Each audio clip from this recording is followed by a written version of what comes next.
ini, karena kasih setiamu, oh Tuhan. Ku ada sampai hari ini karena berkat-Mu melimpah bagiku. Ku ada sampai hari ini karena kasih setiamu, oh Tuhan. Ku ada sampai hari ini karena berkat-Mu melimpah bagiku. Ku percaya Kau Tuhan sanggup menopangku. Ku percaya Engkau Tuhan selalu sertaku. Ku ada sampai hari ini karena kasih setiamu, oh Tuhan. Ku ada sampai hari ini karena berkat-Mu melimpah bagiku.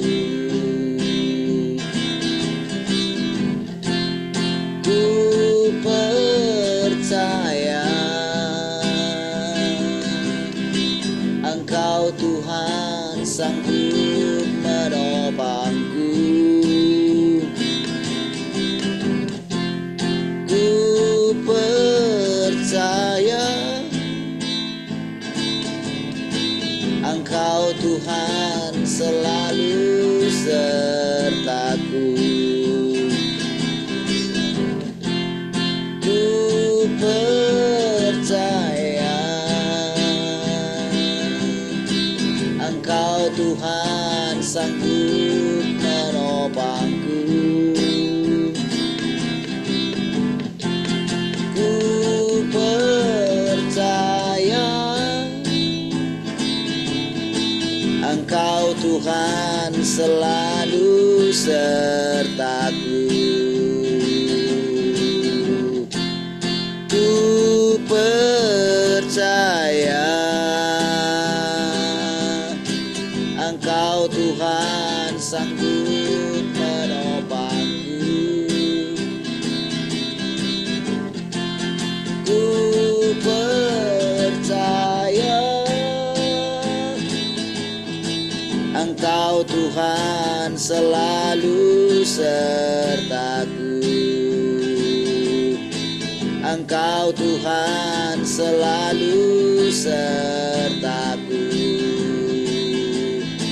Engkau Tuhan selalu sertaku.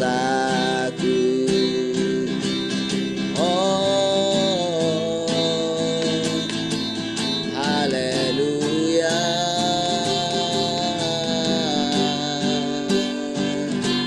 Kami bersyukur untuk kasih dan setiamu. Terpujilah Engkau selamanya.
sembah Kau Allahku,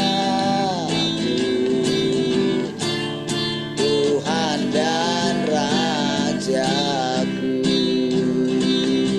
Sekali lagi katakan, seperti usah, seperti usah,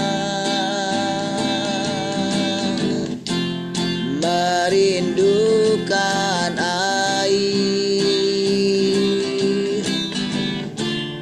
begitulah jiwaku merindukan Engkau.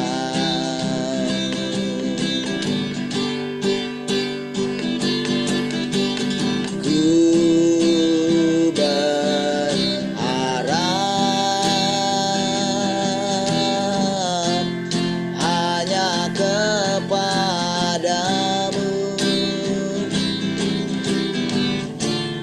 ku sembah Kau Ralaku, Tuhan dan Rajaku. Kaulah sungai kehidupanku yang mengalir, segarkan jiwaku. Engkau Yesus pengharapanku, ku sembah Kau dengan segenap hatiku. Kaulah sungai kehidupanku yang mengalir, segarkan jiwaku.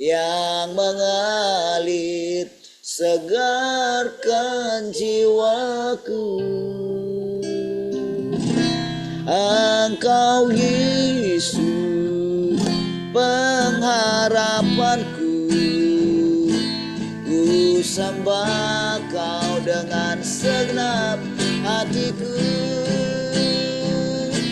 Kaulah sungai kehidupanku yang mengalir, segarkan jiwaku. Engkau Yesus pengharapanku, ku sembah Kau dengan segenap hatiku. Ku sembah Kau dengan segenap hatiku.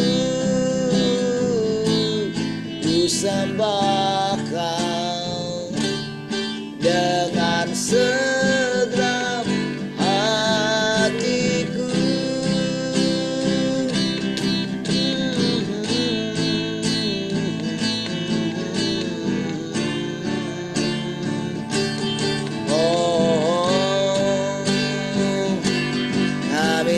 Sembah Kau selamanya.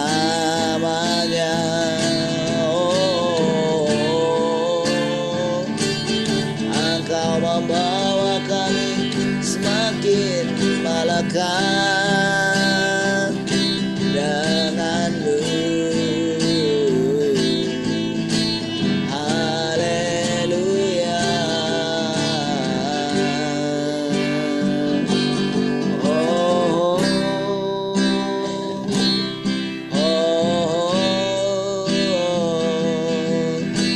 Terpujilah Engkau Tuhan,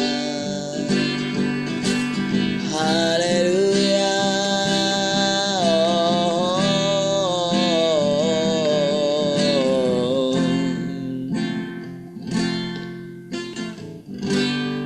Haleluya.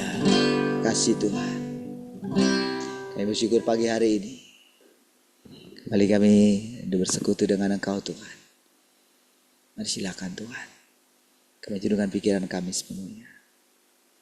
Kau yang berdaulat atas semua kami yang ada di sini. Terima kasih Tuhan. Kami merindukan Engkau Tuhan, lebih dari segalanya. Terpujilah Tuhan. Haleluya. Mari semua yang mengasihi Tuhan sama-sama katakan. Amin. Baik, shalom semua. Selamat pagi.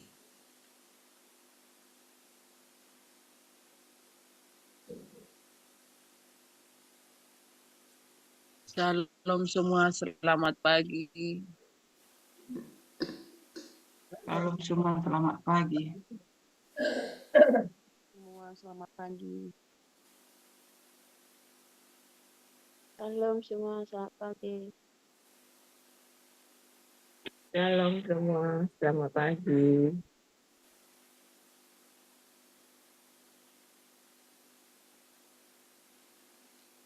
Ya semua. Salam Aye. Radio Mami. Belum tadi itu kan? Shalom Pak.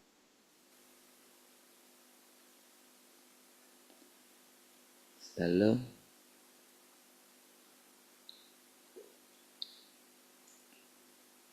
Baik, puji Tuhan. Hah? Ada. Ada yang mau sharing pagi ini?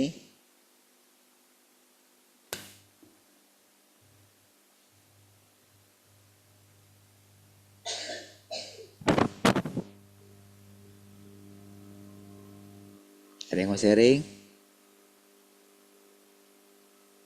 Siapa yang mau sharing? Ayah habis mau sharing? Nantulang Glory mau sharing? Mak Tian mau sharing?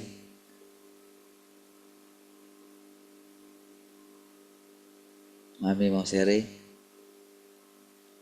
Baik, mau sharing ya.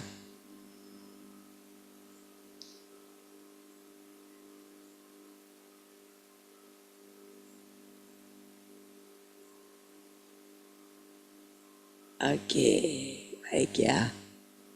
Kita lanjutkan lagi.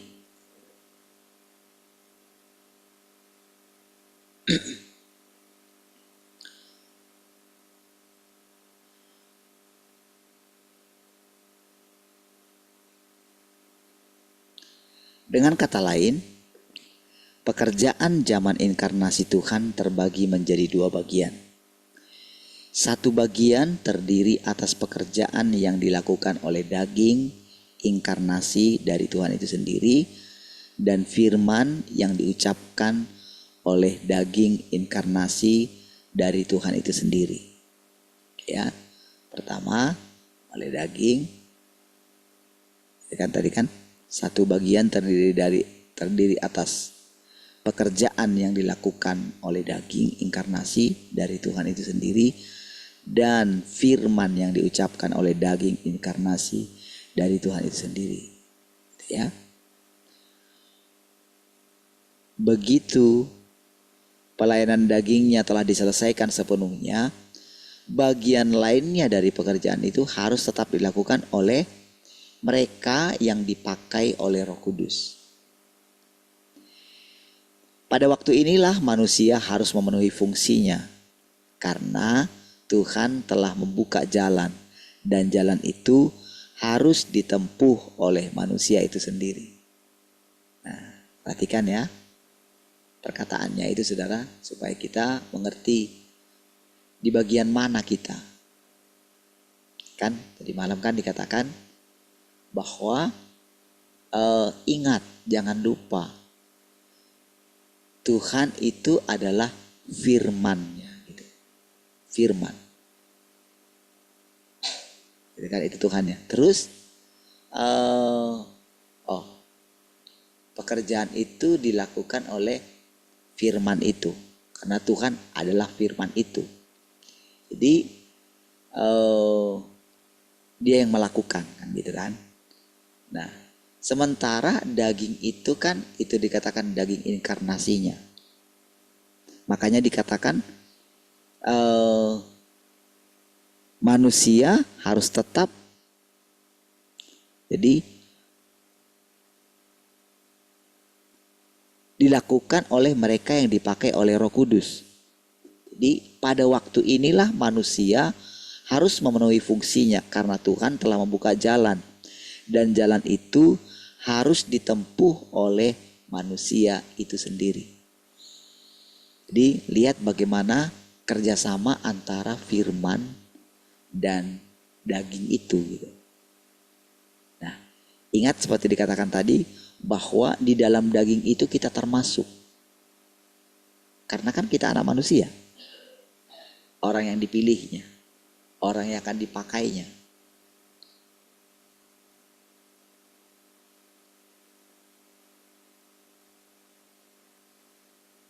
Makanya ketika kita mendengar firman itu, maka dikatakan makan firmannya. Jadi sampai dia itu melekat dengan kita, menyatu dengan kita kan, apalagi yang kurang dekat dengan makanan. Kan harus masuk dulu ke dalam kita. Makanan itu kan. Nah, terus tapi dia sudah membuka jalannya melalui pertama kali dia melakukan melalui dagingnya itu. Melalui firman-Nya. Dia membuka jalan bagi kita. Gitu ya. Nah, lihat. Dengan kata lain, Tuhan yang menjadi manusia melakukan satu bagian pekerjaan dan kemudian Roh Kudus dan mereka yang dipakai oleh Roh Kudus akan melanjutkan pekerjaan ini. Jadi itu seperti pertalian yang dikatakan memancar.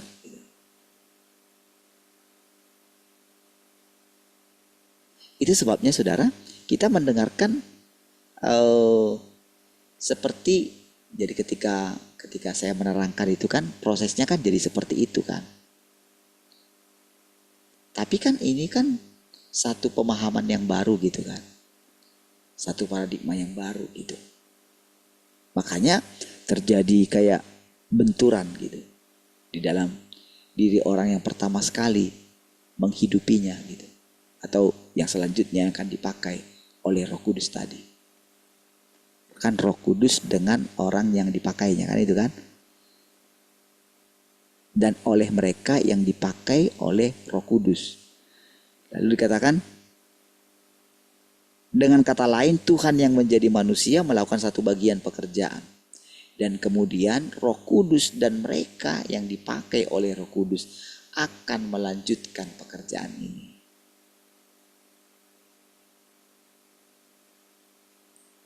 Jadi manusia harus tahu apa pekerjaan yang terutama dilakukan oleh Tuhan yang menjadi daging pada tahap ini. Dan ia harus memahami secara tepat apa makna penting Tuhan menjadi daging dan pekerjaan apa yang harus dilakukannya. Dan tidak mengajukan tuntutan kepada Tuhan sesuai dengan tuntutan yang diajukan kepada manusia. Disinilah letak kesalahan manusia, gagasannya, dan terlebih lagi ketidaktaatannya. Di situ permasalahannya gitu. Jadi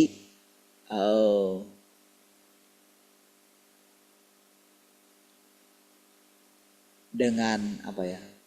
Dengan firman ini saudara, kita itu melihat betapa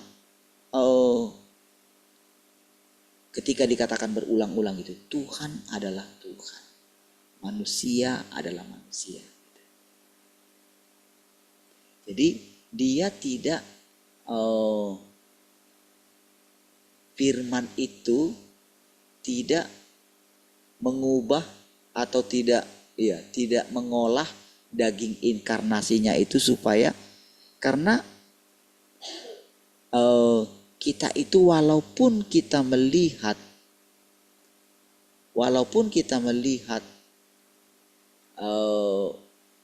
ketika Tuhan memenuhi seseorang itu, kan kalau dulu kan kita bayangan kita begini saudara, ketika seseorang itu dipenuhi gitu, maka dia itu akan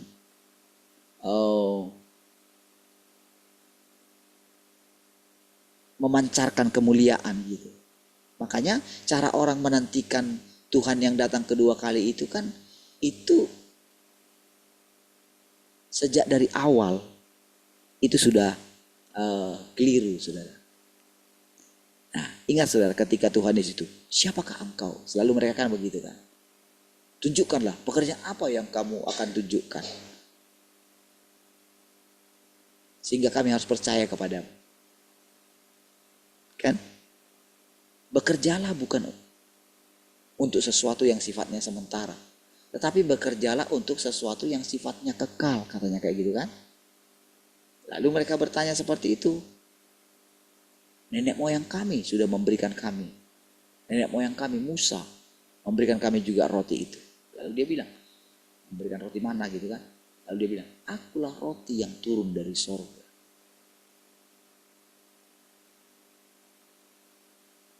Nah, jadi di situ mereka makin gak mengerti gitu loh saudara.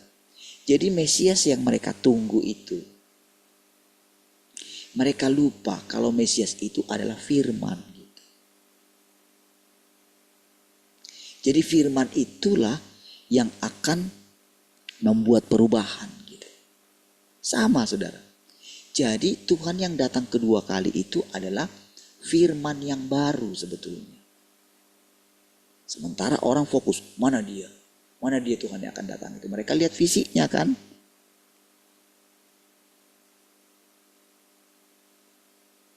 Padahal sekalipun dia ada di depan kita, sama seperti dulu saudara, ketika Tuhan Yesus datang. Kan mereka kan gak bisa mengenali.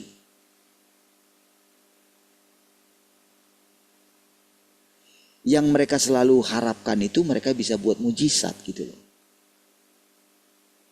Jadi ketika mereka itu bisa membuat mujizat, mereka senang sekali gitu.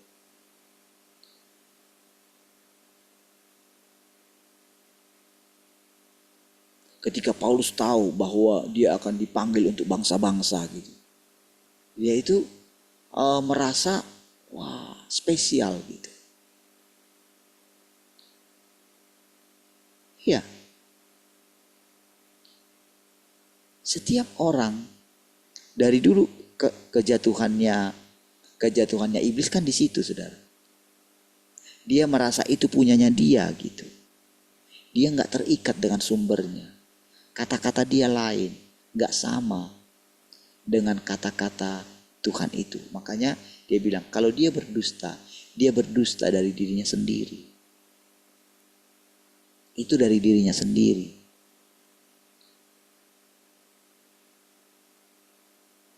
Makanya di situ kesalahpahamannya gitu saudara.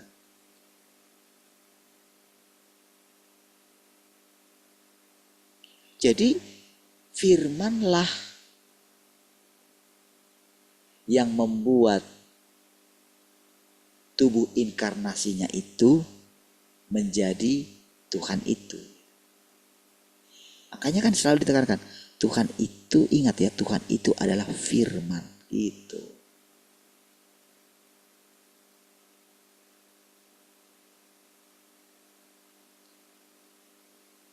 Pada mulanya adalah firman. Sementara saudara, dalam imajinasi manusia, imajinasi orang percaya, ada satu sosok gitu loh. Itu yang tersimpan di kepala manusia, orang percaya. Kita tidak berbicara mengenai orang percaya di sini saudara, orang yang punya agama. Itu orang percaya ya, yang percaya adanya Tuhan. Semua memikirkan di sini ada satu sosok gitu loh.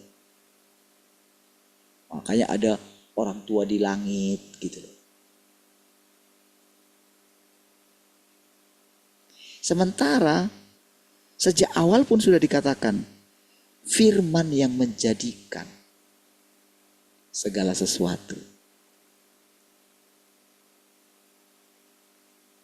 Makanya kan karena kita punya pengertian sendiri selama ini saudara.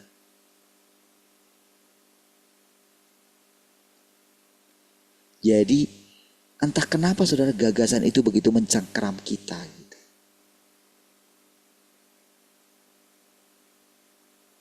Jadi sebetulnya dari semua proses kalau kita ikuti secara perlahan gitu. Coba ingat saudara. ketika saya hanya merenungkan satu pernyataan. Hidupku bukan aku lagi, tapi Kristus yang hidup. Berarti kan firman itu begitu meresap gitu. Lalu saya praktekkan lagi itu firman itu. Maka terjadi. Oke. Namun setelah itu saudara, kan firman itu dia itu bekerja gitu. Kan dia itu kan melanjutkan pekerjaannya. Jadi seperti ada yang, kan firman itu juga memelihara.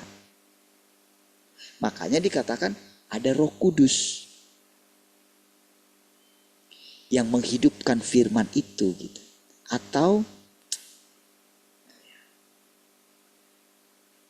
ketika Tuhan Yesus mengatakan, ya, kita coba perlahan-lahan ya persekutukannya gitu, supaya kita itu mulai memahami, supaya di dalam diri kita itu begini. Oh gitu ya. Gitu. Jadi ketika Tuhan Yesus mengatakan, jadi setiap apa yang difirmankan dia gitu kan. Kan pertama-tama kan dia itu bertumbuh kan, ingat saudara. Kan dia manusia. Oke, lalu kan si Maria itu kan mendapatkan firman pertama. Kamu akan melahirkan. Kamu akan mengandung pertama-tama. Oke, kamu akan mengandung dari Roh Kudus katanya. Karena Roh Kudus akan menaungi kamu. Nah, sementara kan pikirannya Maria, gimana saya mau bisa mengandung? Saya tidak punya suami. Karena kan untuk melahirkan kan harus punya suami. Gitu kan, harus ada benih dari laki-laki gitu, ya kan? Maka bersatulah laki-laki itu dengan meninggalkan ayah dan ibunya, bersatu dengan istrinya, kan gitu kan ceritanya kan, untuk melahirkan keturunan gitu. Oke, lalu tidak, kamu akan mengandung dari Roh Kudus katanya. Daripada dia bingung, udah bingung dia gitu kan, ya sudahlah. Terjadilah seperti yang kau katakan. Terjadilah itu kan.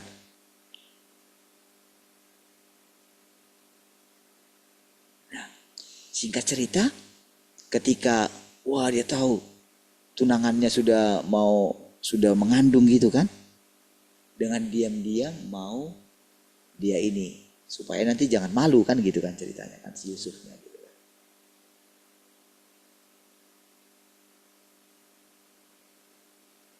Kan itu kan peristiwa yang sangat sulit kan diterima akal gitu. Itu pekerjaan baru. Tetapi bagi orang kan gini saudara, di dalam benak manusia pada waktu itu saudara ya. Di dalam benak mereka bahwa si Mesias ini saudara itu lebih dari nabi-nabi saudara. Jadi bayangan mereka Mesias ini dia akan menjadi kayak manusia super gitu. Manusia supranatural. Karena lahir dari Allah gitu loh.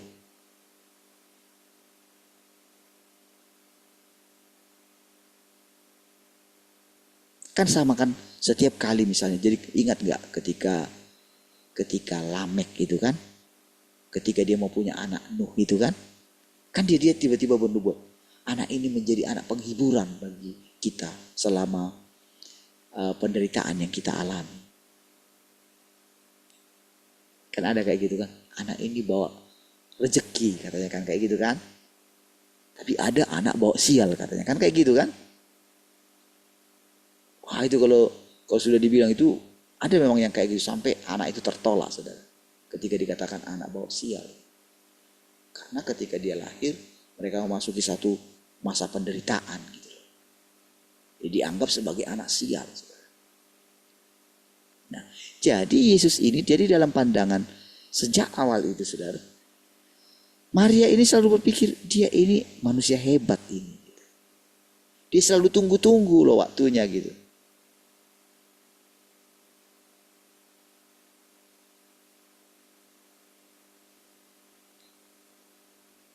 Nah, jadi pada waktu itu pun saudara, murid-murid pun seperti itu terhadap Tuhan Yesus saudara. Sementara Yesusnya ini bertumbuh dari awal. Makanya di umur 12 tahun itu sebetulnya. Jadi sebetulnya di situ dia itu benar-benar, kalau kita bayangkan, kita itu adalah dia pada waktu itu saudara. Dan ketika saya bayangkan diri saya sekarang ini gitu ya, ketika mengalami semua firman tadi saudara. Saya sudah katakan sama saudara. Kenapa saya ceritakan itu saudara? Sebetulnya untuk menceritakan betapa firman itu nyata. Betapa Tuhan itu nyata. Jadi sebetulnya saya itu bisa berkata, saudara pun bisa berkata, kalau manusia lihat saya, manusia itu lihat Tuhan.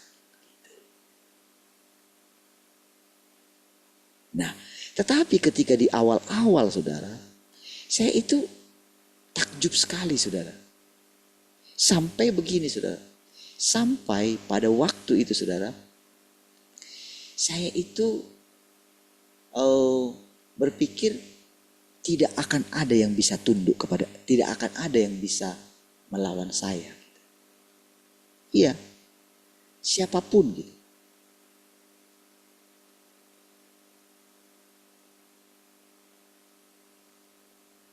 Jadi pilihan Tuhan itu bagi saya menjadi istimewa.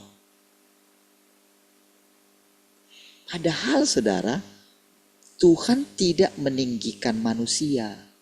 Makanya manusia tetap manusia. Ini loh daging kita ini saudara. Ini sebetulnya pikiran kita. Daging kita ini loh saudara. Kehendak kita ini. Kita kan punya kehendak kan. Makanya dikatakan kita mesti menyangkali ini.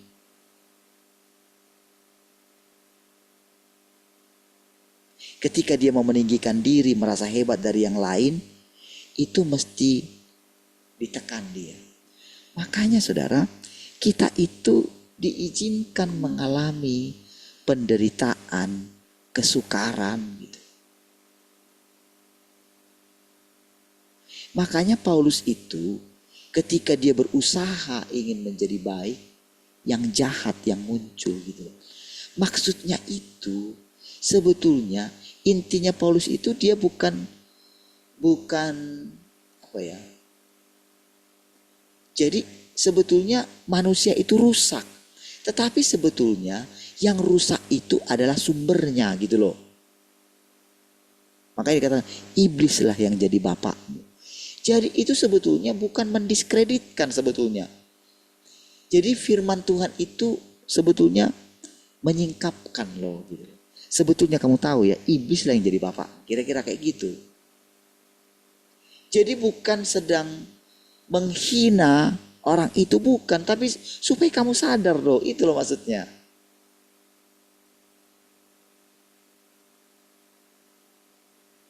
Makanya kalau kita melihat bagaimana firman ini saudara.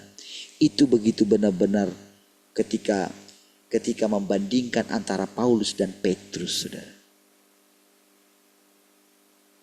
Kan Paulus itu kan mengatakan dia telah mengakhiri pertandingannya dengan baik. Kan dia sendiri yang mengatakan itu saudara. Bagiku telah tersedia mahkota.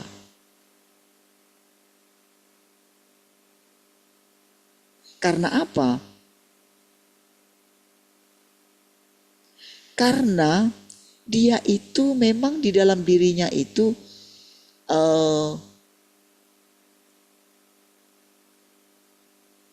firman Tuhan atau Taurat itu saudara. Kan mereka yang melakukan itu akan hidup olehnya katanya gitu. Jadi itu begitu menguasai dia, ambisi dia untuk menjadi kudus. Sesuai dengan gagasan dia ya. Itu yang dibenci oleh Tuhan gitu loh. Itu yang dibenci Tuhan di dalam diri kita. di dalam diri kita sebagai manusia ini. Nah, jadi saudara, apa yang menjadi kendala bagi saya untuk menyingkapkan? Apa kendala? Pertama kan gini, apa kendala Tuhan untuk dia itu bisa menyampaikan firman-Nya? Tidak ada orang yang berani mengizinkan Tuhan itu berdaulat. Terlalu tinggi Tuhan itu. Nah, di awal-awal pekerjaannya itu adikodrati, seperti kepada yang kita lihat dalam diri Yesus gitu. Tapi itu terbatas. Karena ketika adikodrati, saudara, jadi orang itu menjadikan Tuhan itu bukan jadi Tuhan lagi. Jadi mereka menjadikan sosok itu justru menjadi berhala gitu loh.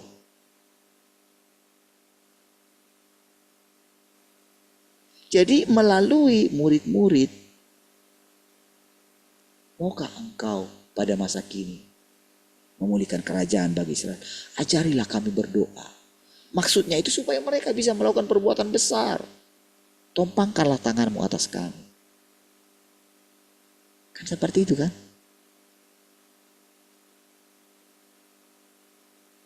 Makanya lihat saudara, di mana-mana muncul orang-orang yang mengatakan dirinya itu Tuhan. Atau walaupun dia mengatakan dia itu, wah dia mengalami dipilih oleh Tuhan. Makanya mereka akan tampil sebagai seorang nabi gitu. Dia bernubuat lah, ada yang bilang saya nabi ke-26.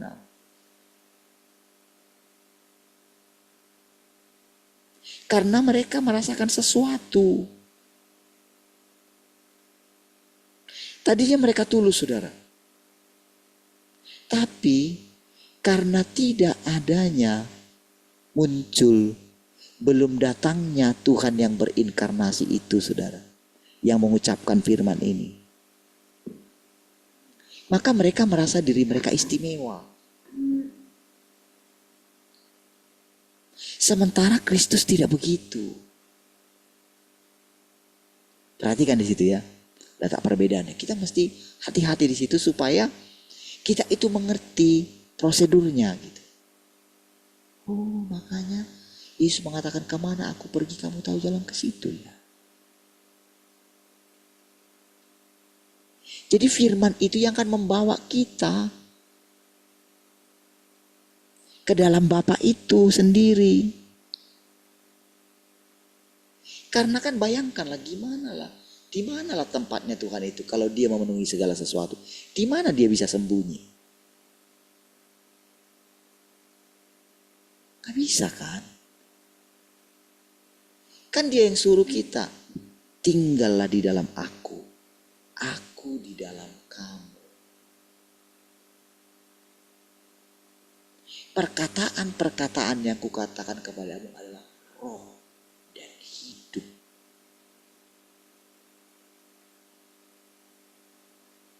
Jadi saudara, jadi ketika kita mengalami, jadi saya sangat ingat sekali ketika saya menyadari, ketika saya mengucapkan firman itu saudara, ketika saya nggak punya pegangan pada waktu itu.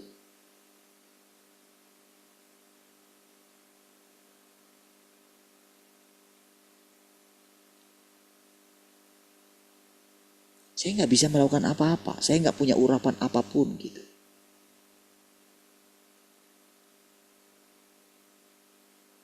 Dia hanya dalam pikiran saya, ada Kristus dalam saya. Jadi setiap orang yang berjumpa dengan saya, berjumpa dengan Tuhan. Ingat nggak? Kalau engkau tahu tentang karunia Allah dan siapa dia yang berdiri di hadapan. Jadi saudara, ketika orang itu saudara, saya lihat begitu mereka itu. Jadi waktu itu saudara, sangat mudah sekali justru bagi orang bukan orang Kristen gitu. Jadi orang yang pertama kali berjumpa dengan saya.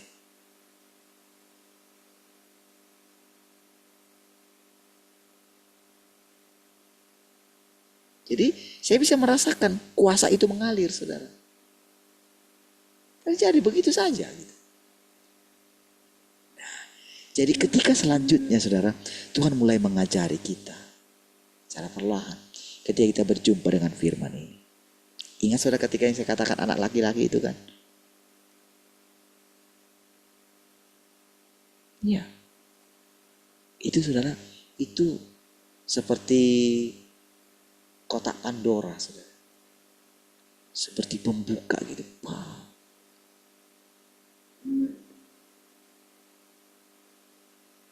Oh ya? Sebelum saya punya gagasan yang lain. Karena itu kan begitu diterangkan tentang anak laki-laki itu saudara. Disitulah saya, kan dikatakan di situ. Perempuan yang melahirkan itu dikatakan dibawa ke padang gurun katanya. Nah, jadi pada waktu itu saudara, karena pada waktu itu saudara, saya benar-benar mengatakan kepada ibu kita itu ibu saya gitu loh. Kan kalau ibu kan yang melahirkan kan gitu kan. Lalu pada waktu itu saya sudah mulai merenungkan tentang bagaimana Tuhan yang berinkarnasi, Tuhan yang Maha Kuasa itu yang memakai gender perempuan itu saudara. Jadi dua itu saudara. Itu dalam pikiran saya pada waktu itu. Nah saya harus terangkan ini saudara. Karena ini perlu kita mengerti prosesnya. Jadi yang saya terangkan itu, apa yang akan dialami oleh seseorang kalau dia itu memakan firman. Pertama-tama ketika dia menerima firman adalah Tuhan itu. Itu pertama-tama dia berubah. Ketika seseorang itu mendapatkan kunjungan Tuhan pertama kali. Kalau sudah lihat di zaman yang pertama gitu ya. Mereka berubah gitu. Ingat Samuel. Ketika dipanggil gitu kan. Siapa engkau? Jadi Elia yang pernah punya pengalaman kayak gitu. Nanti kalau ada lagi suara itu. Bilang saja. Ini aku Tuhan. Siap mendengarkan apa yang mau kamu katakan.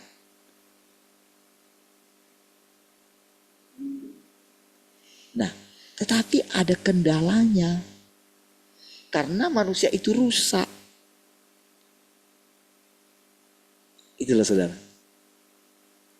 Jadi, makanya ketika pertama kali itu saya seperti, kalau saya ingat cerita itu ya. Kalau flashback lagi ke belakang gitu. Itu rasanya itu saudara. Itu kayak jadi begitu baca firman rasanya itu berguling-guling saudara. Iya, kayak ditusuk sama pedang gitu. Seperti yang dialami juga oleh Rick Joyner. Tapi Rick Joyner pada waktu itu benar-benar dia melihat pedang yang menusuk ke ulu hatinya itu. Kalau saya ini firman. Gitu.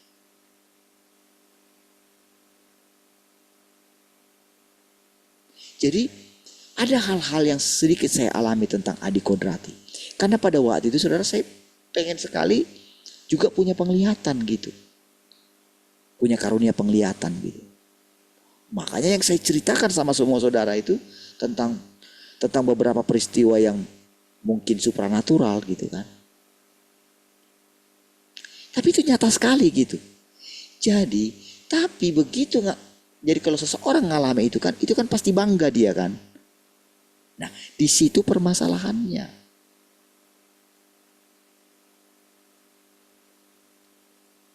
Jadi sebetulnya tujuan daripada untuk mengalami itu supaya orang yang menerima ini yakin gitu loh.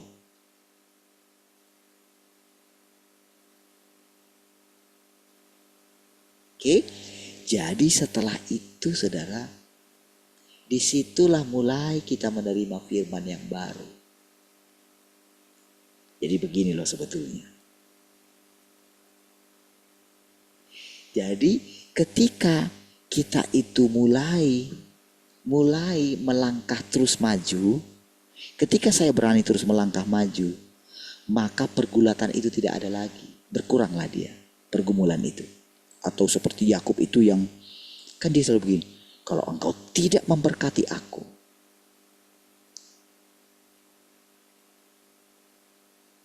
Dia kan bergulat dengan malaikat sebetulnya kan. Tetapi firman itu mengatakan dia bergulat dengan Tuhan. Gitu loh. Apakah malaikat itu Tuhan? Nah, di situ kan. Ingat ketika Abraham itu kan, ketika datang malaikat itu kan, ketika mau menghancurkan Sodom dan Gomora itu, maka berkatalah Tuhan dalam hatinya. Coba lihat. Padahal yang mendampingi Abraham itu siapa? Malaikat kan?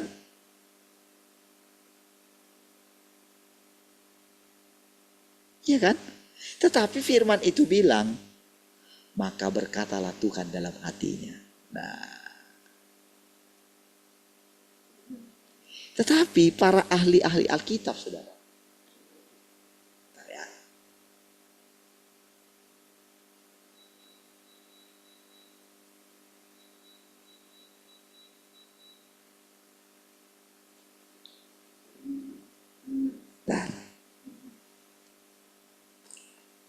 saya harap saudara memberikan perhatian.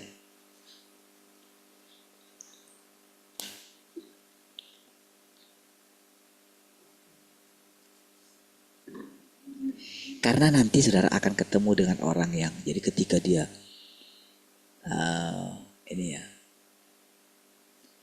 ketika kita bertemu nanti dengan seseorang, nanti mereka punya pengalaman ini. Mereka akan mengalami satu goncangan. Awalnya kan indah kan pengalaman ini. Tapi juga senang sekali dengan itu. Jadi ketika saya berbincang-bincang kemarinnya, saya bilang itu masih pintu awal gitu. Bahkan sampai orang saksi Yehova saja gitu, ketika berbicara dengan dia sampai kayak gini. Wow, saya nggak pernah dengar kayak gini. Gitu. Sering lagi katanya.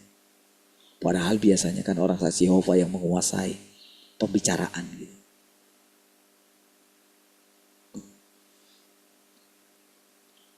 Jadi dia bisa berbicara gitu. Nah, jadi saya katakan ini masih pintu awal masuknya. Nah, disitulah saya ceritakan pengalaman saya. Bagaimana dengan digoncang dengan itu.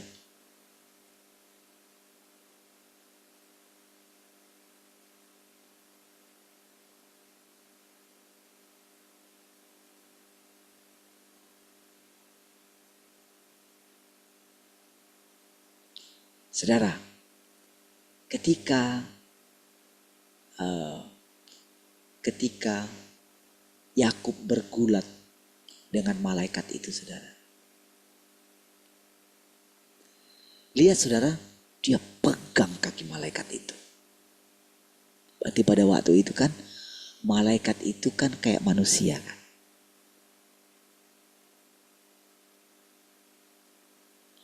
Ingat ketika Melkisedek berjumpa dengan Abraham. Ya kan? Coba perhatikan.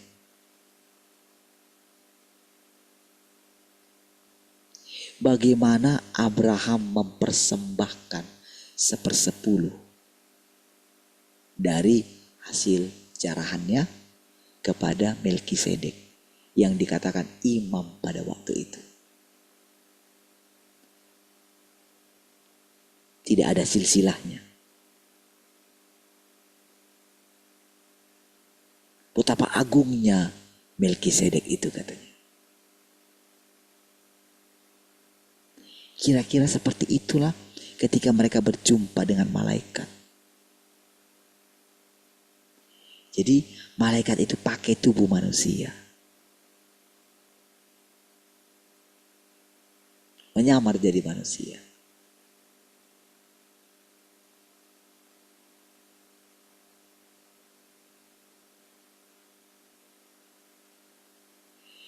Jadi saudara, ketika Yakub bergulat itu saudara. Yang diharapkan dia apa? Berkat.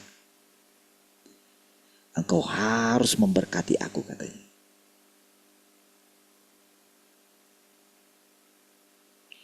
Jadi pada waktu berkat kesulungan itu, kan firman sebetulnya.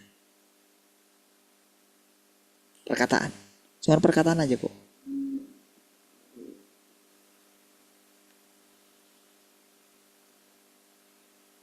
Jadi pada waktu Ishak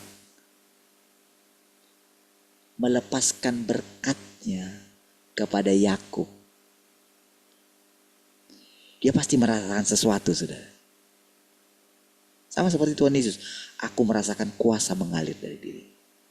Tetapi ketika berkat itu lepas, dikeluarkan, pada waktu Esau datang, nggak bisa lagi mengeluarkan berkat itu. Yang ada adalah kutuk. Tetapi saudara, kita melihat bagaimana perjalanan Esau. Kalau berkat yang dimaksud adalah berkat jasmani, Esau mendapatkan berkat jasmani kok. Jadi sengaja sengaja Esau ini diberkati. Supaya apa? Supaya dia tidak membunuh adiknya.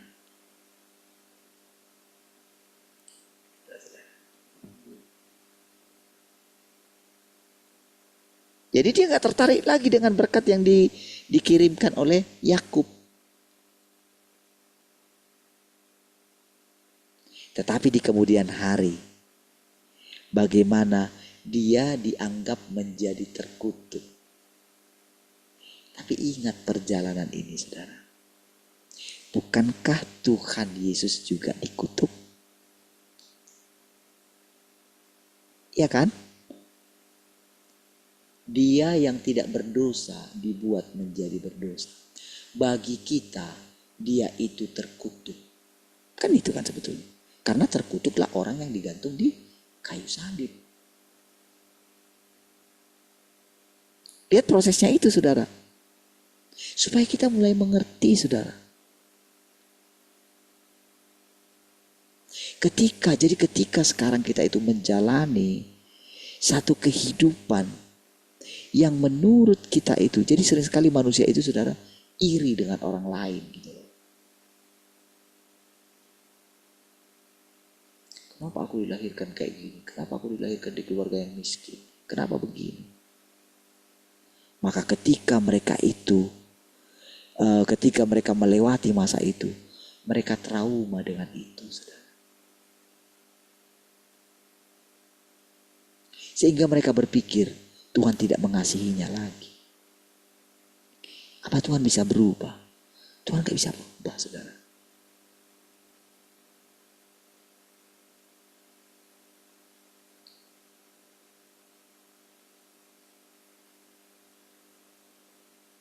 Dia tetap mengasihi kita.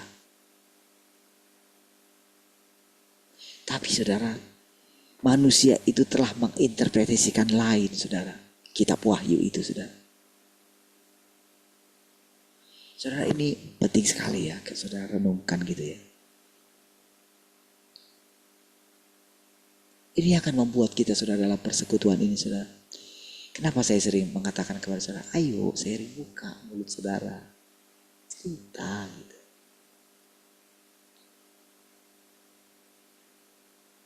Apa yang saudara alami ketika merenungkan firman itu? Apa kendalanya? Atau apa yang sudah berubah? Ketika saudara misalnya mendengarkan satu persekutuan ini, saudara, persekutuan kita hari ini. Apa yang saudara renungkan dari persekutuan ini? Karena kan ceritanya kan kalau saya bisa, misalnya kalau dengan orang lain gitu kan. Misalnya kan saya paling bisanya kan dengan, kalau misalnya benar-benar dari hati ke hati gitu kan. Itu paling bisanya kan dengan orang Ya kalau enggak bapak-bapak lah kan gitu.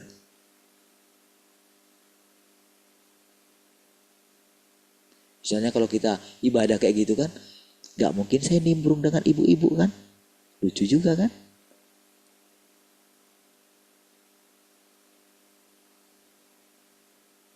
Kalau kita di sini kan dalam Zoom. Cerita saja, maksudnya yang ceritakan apa? Apa yang saudara pikirkan tentang apa yang saudara dengarkan. Supaya tahu sudah sampai di mana. Jadi ketika nanti saya misalnya mau menceritakan sesuatu itu, saya sudah tahu bahwa saudara sudah ada di level itu. Makanya kadang-kadang kalau misalnya, tentulah saudara kan terganggu. Kalau saudara ada di ini saya, kalau saudara bicara.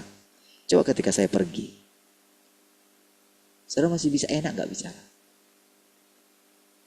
Ketika dalam Zoom ini, masih enak gak? Saudara sendiri aja renungkan gitu. Kalau saudara seperti itu, saya pun seperti itu. Saya bukan manusia super. Dan Tuhan pun seperti itu, saudara.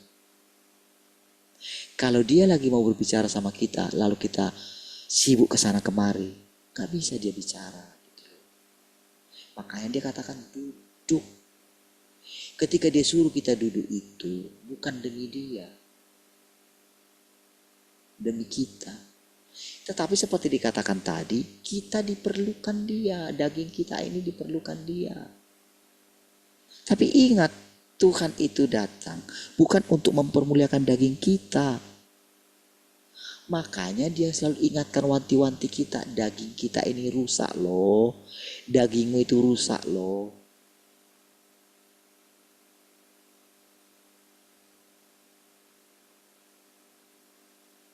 Makanya saudara, sehebat-hebatnya manusia, Tuhan itu berdaulat di atasnya gitu.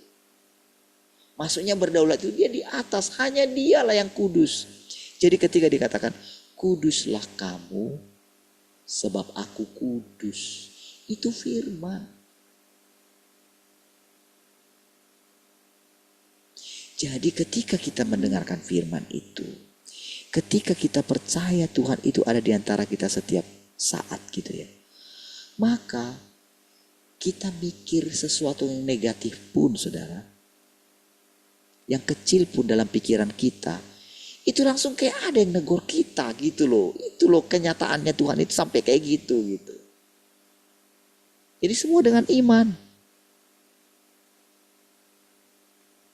Makanya Tuhan bilang, oh kamu mau pergi, kamu gak tahan lagi, silahkanlah kamu pergi katanya.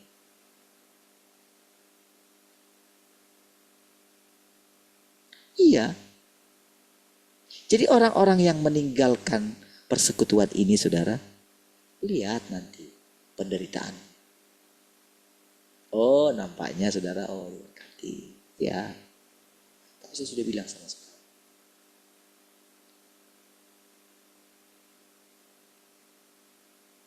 Kurang apa sih misalnya hamba-hamba Tuhan yang besar. Mereka sudah pergi kemana-mana. Mereka sudah punya lagi segala sesuatu. Tapi lihat apakah itu membahagiakan mereka. Lihat bagaimana banyak jatuh di dalam perzinahan. Iya. Rata-rata pasti jatuh di situ.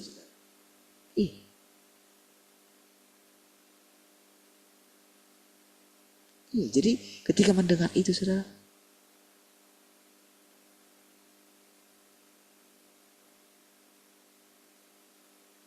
ketika misalnya mendengar lagi kasus seperti itu, tapi gak menyadari, malah terus membungkus dirinya, terus membuat dia terkenal, dia menutupi dirinya. Kalau ada orang yang menegur dia, lihat jiwa-jiwanya banyak. Iya saudara. Makanya berkumpullah orang-orang yang pakai topeng. Berkumpullah orang-orang yang terus minta ampun, berdosa pagi, malamnya minta ampun. bahkan melakukan dosa keji pun, mereka mengatakan, kita sudah diampuni oleh Tuhan Yesus. Penghinaan gak itu saudara? Penghinaan sebetulnya bagi Tuhan itu kan. Iya. Disitulah nanti saudara, jadi benar-benar saudara, benar-benar neraka itu saudara, benar-benar nyata saudara. Oh bukan roh kita, tapi kita mengalaminya.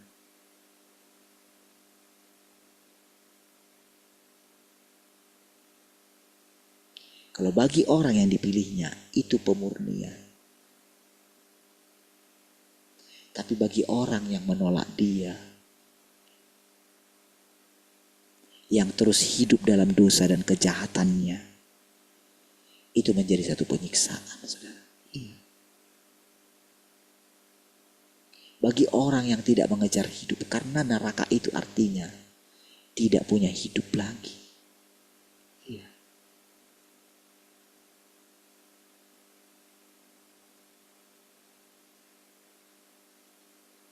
Bagi orang yang tidak mau bertobat,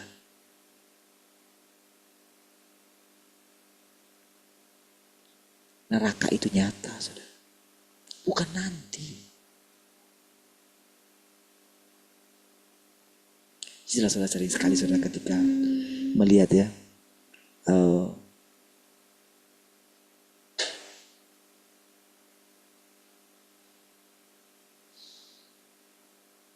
ketika saya memperhatikan orang-orang yang sudah tua gitu ya. Tapi tentu yang saya akan perhatikan adalah mereka yang mengatakan dirinya hamba Tuhan.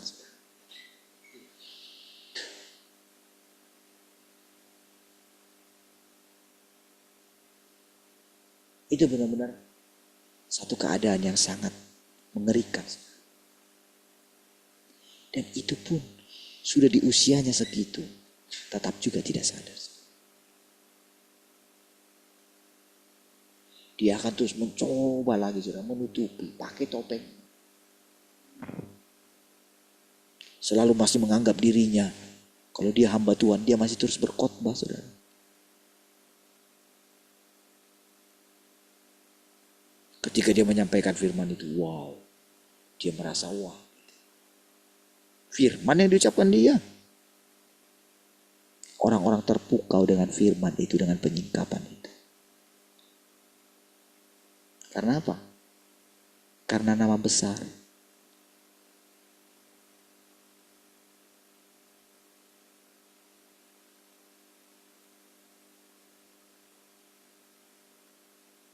Iya. Makanya kan ada istilah. Kalau dia itu orang yang terkenal katanya, orang kaya. Orang yang sangat mungkin hebat gitu dalam kata-katanya. Katanya, buang angin pun itu ada hikmatnya katanya. Kayak gitu sudah. Ada maknanya katanya. Segitunya. Makanya sampai itu orang-orang yang sangat ekstrim itu ya. Ketika sampai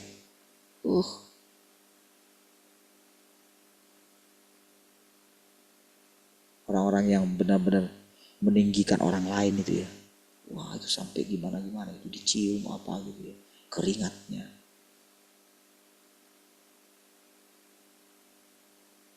Makanya banyak yang kalau misalnya yang itu sudah yang ini ya.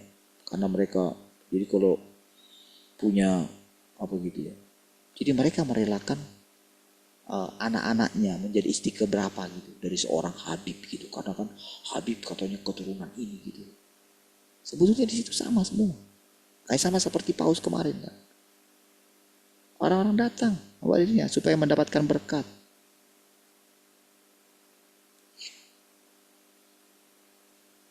Kira-kira seperti itulah saya dulu sudah. Iya. Tapi karena pada waktu itu saudara masih tulus saja di hadapan Tuhan gitu. Puji Tuhan saudara. Firman Tuhan itu menyelamatkan. Kalau nggak ada firman Tuhan ini saudara, Oh, mungkin saya akan terus mendoakan orang.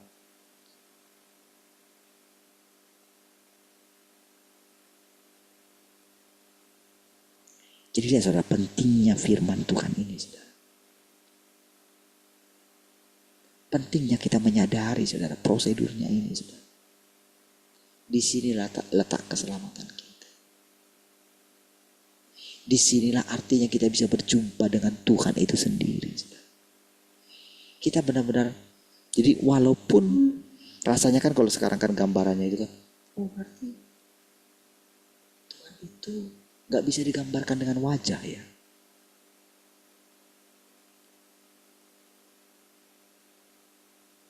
Makanya kan ketika Tuhan menampakkan diri berikutnya itu kan, ketika Yesus menampakkan diri itu, dia kan gak pakai wajah yang sama lagi kan. Lihat saudara.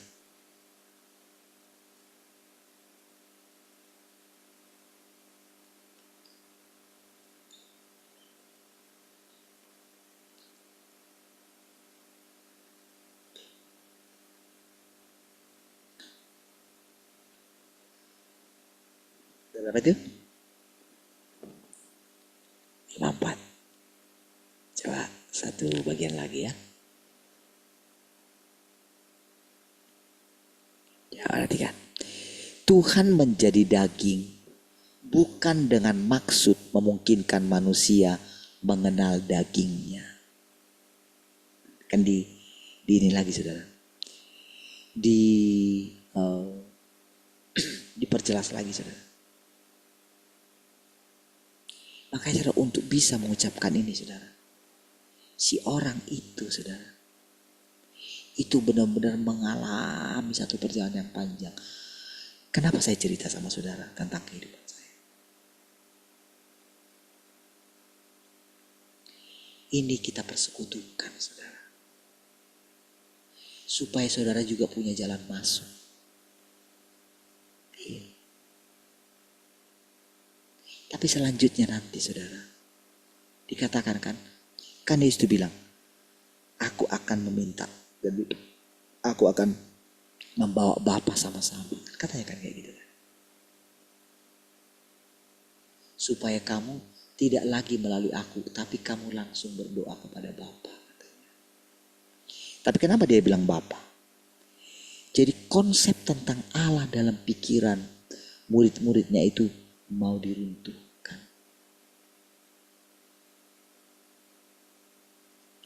Saudara, kalau saudara menyelami kehidupan Yesus itu saudara ya,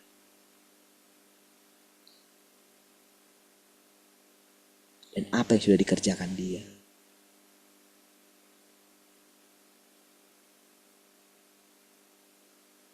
dan apa yang dikatakan oleh Tuhan yang datang kedua kali, saudara, kalau tidak, makanya dikatakan kalau tidak ada orang ini saudara, sudah lama kita binasa. Sudah binasa kita. Tak akan ada yang diselamatkan. Disitulah pentingnya. Tetapi kan dia sendiri gak mungkin. Makanya perhatikan saudara.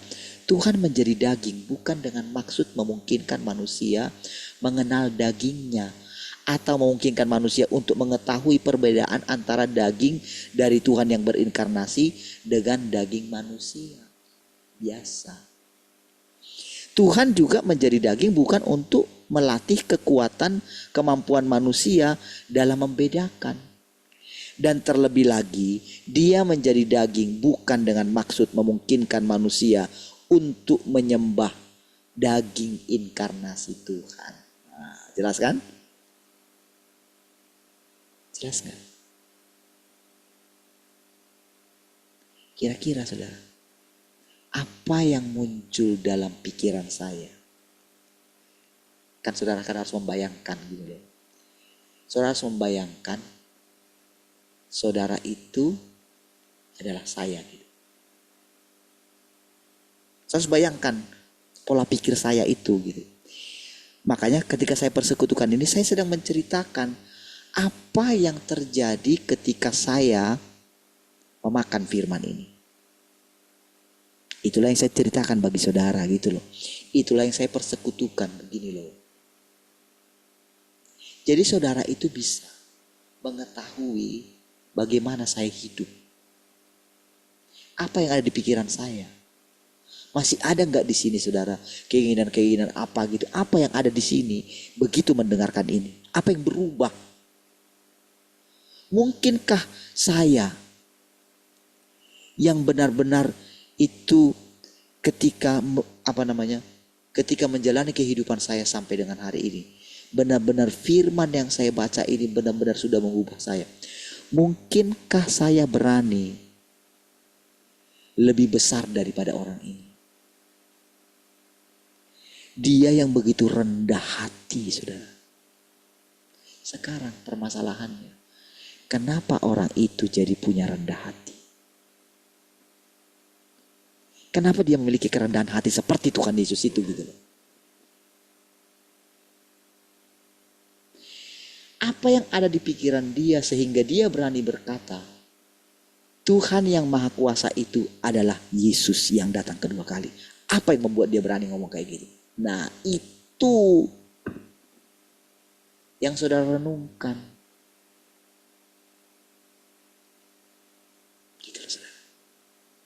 Apa yang membuat Yesus mengatakan kalau engkau lihat aku, engkau sudah lihat Bapa. Sementara di sisi lain dia bilang sembahlah Allah kita Esa gitu. Itu saudara yang tidak diketahui.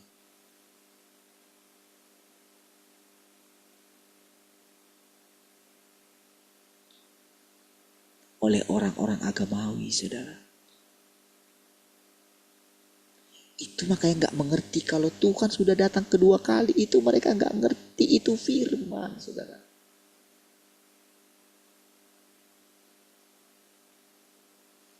Jadi ketika dikatakan Tuhan sudah datang kedua kali.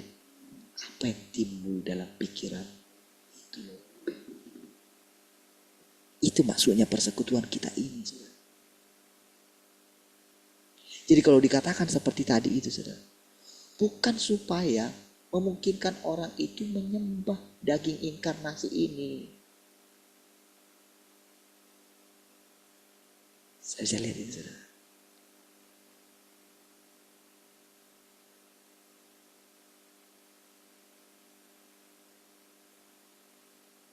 Saya perhatikan saudara. Bagaimana nyatanya Tuhan itu. Bagaimana Tuhan itu bisa hidup di dalam kita. Apa artinya kita menerima kedaulatan Tuhan. Bukankah makin lama makin jelas saudara. Share saudara persekutuan kita ini saudara. Membuat saudara semakin melekat dengan Tuhan itu saudara. Tuhan yang sama. Yesus yang sama. Yang engkau rindukan. Sama juga yang dirindukan oleh orang-orang agamawi yang lain. Inilah dia. Tuhan yang sudah datang kedua kali itu. Firman. Di dalam firman-Nya itu kita beroleh hidup. Di dalam firman-Nya itu kita beroleh keselamatan. Makanlah firman itu saudara. Mulailah baca firman ini saudara. Bacalah saudara. Jangan takut. Karena engkau punya Roh Kudus yang telah diutus oleh Bapa. Ingat itu saudara. Ada Roh Kudus dimeteraikan dalam diri kita. Jangan takut. Dia menghibur, dia membimbing. Jangan lagi pernah sendirian menjalani hidup ini. Semua yang saya katakan ini firman. Tinggallah di dalam kasih. Saya rasa saudara Tuhan sangat berterus terang. Tapi saudara, setiap hari apapun yang kita dengar selalu baru. Baik, mari kita berdoa. Kasih Tuhan, kami bersyukur untuk persekutuan ini. Segala kemuliaan bagi-Mu Tuhan. Dan pujilah Engkau selama-lamanya. Haleluya. Mari kita yang mengasihi Tuhan sama-sama katakan. Amin.